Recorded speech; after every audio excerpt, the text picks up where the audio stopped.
Bismillahirrahmanirrahim. Assalamualaikum warahmatullahi wabarakatuh. Nama saya Surastri Tumelo, saya mahasiswa dari IAIN Sultan Amai Gorontalo. Baiklah, di sini saya akan memenuhi tugas permasalahan dan intervensi AUD. Yang pertama, yaitu saya akan menjelaskan tentang kesulitan membaca dan kesulitan menulis. Baiklah, di sini saya akan membahas tentang kesulitan membaca.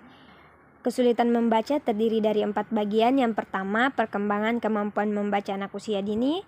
Yang kedua, faktor-faktor penyebab kesulitan membaca. Yang ketiga, diseleksi dan kesulitan membaca. Dan yang keempat, penanggulangan kesulitan membaca. Dalam perkembangan kemampuan anak usia dini, terdiri dari 4 bagian. Yang pertama, fantasi. Yang kedua, pembentukan konsep diri. Yang ketiga, membaca gemar. Yang keempat, pengenalan bacaan. Selanjutnya, faktor-faktor penyebab kesulitan membaca. Terdiri dari 4 bagian. Yang pertama, faktor fisik. Yang kedua, faktor psikologis. Yang ketiga, faktor sosioekonomi. Dan yang keempat, faktor penyelenggaraan pendidikan yang kurang tepat. Selanjutnya, diseleksia dan kesulitan membaca. Terdiri dari 3 bagian. Yang pertama, karakteristik diseleksia dan kesulitan membaca. Yang kedua, identifikasi diseleksia.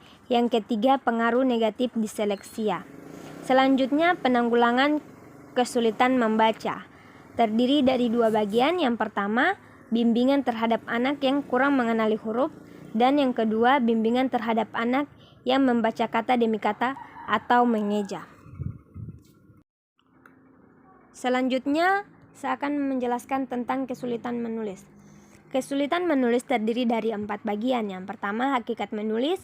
Yang kedua, kesulitan menulis. Yang ketiga, jenis masalah menulis. Dan yang keempat, penanggulangan kesulitan menulis. Dalam hakikat menulis terdiri dari 3 bagian. Yang pertama, menulis dengan tangan atau menulis permulaan. Yang kedua, mengeja. Yang ketiga, menulis ekspresif. Selanjutnya, kesulitan menulis terdiri dari 6 bagian. Yang pertama, faktor motorik. Yang kedua, persepsi. Yang ketiga, perilaku ketika menulis. Yang keempat, memori atau ingatan kemampuan cross modal. Yang kelima, penggunaan tangan yang dominan, kidal atau bukan. Yang keenam, kemampuan memahami instruksi. Selanjutnya, jenis masalah menulis. Jenis masalah menulis terdiri dari 10 bagian. Yang pertama, terlalu lambat dalam menulis. Yang kedua, salah arah dalam penulisan huruf dan angka. Yang ketiga, terlalu miring. Yang keempat, jarak antara huruf tidak konsisten. Yang kelima, tulisan kotor.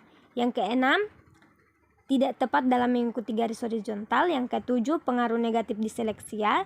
Yang kedelapan, tekanan pensil tidak tepat. Yang kesembilan, ukuran tulisan terlalu besar atau kecil. Yang kesepuluh, bentuk terbalik. Selanjutnya, penanggulangan kesulitan menulis. Penanggulangannya yaitu berdasarkan faktor penyebab kesulitan menulis itu sendiri. Baiklah, itulah yang dapat saya sampaikan. Lebih dan kurangnya saya mohon maaf. Wabillahi taufiq wal hidayah. Wassalamualaikum warahmatullahi wabarakatuh.